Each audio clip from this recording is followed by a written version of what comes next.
હજુ તો આહીરો એક વાર ભેગા પણ નથી થયા. તમે વિચારો આહીરો ભેગા થશે તો શું હાલત થશે. બસ આટલું બોલવું પડે કોળી સમાજને ભડકાવવા માટે ને આહીર સમાજની વાહવાહી મેળવવા માટે. પણ આવી ખોટી વાહવાહી કે આવા ખોટા ઉશ્કેરવાના ધંધા આપણે કરવા નથી. મારે તમને એટલું પૂછવું છે કે ઓછામાં ઓછા 100 કોલ રેકોર્ડિંગ વાયરલ થયા છે. હું આ સમાજનો આગેવાન બોલું, હું આ બોલું, ક્યાં છો આવી જાય અહીંયા મળીએ એમ. એકેયનો કોલ રેકોર્ડિંગ બાજુનો વિડીયો વાયરલ થયો કે એકબીજાએ મારી લીધા એમ નહીં.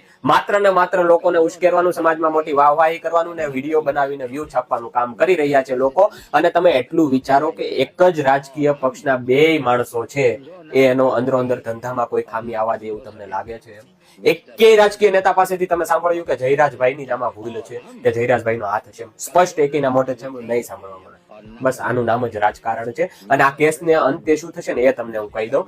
એવી રીતે આ કેસની અંતે પૂંછડી પકડવામાં આવશે ને કે કોળી સમાજે વાહવાહી કરશે, જો મેં ભેગા થઈને દેખાડી દીધું. આહિર સમાજ પણ વાહવાહી કરશે કે આહિરનું કાંઈ ના થાય એમ.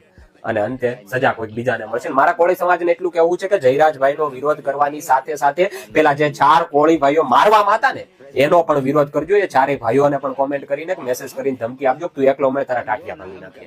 ત્યાં પણ તમારા સમાજની એકતા દેખાડજો. કારણ કે ઘરના જદે ત્યાં કાંઈ ના વધે કહેવત આમ ખોટી નથી.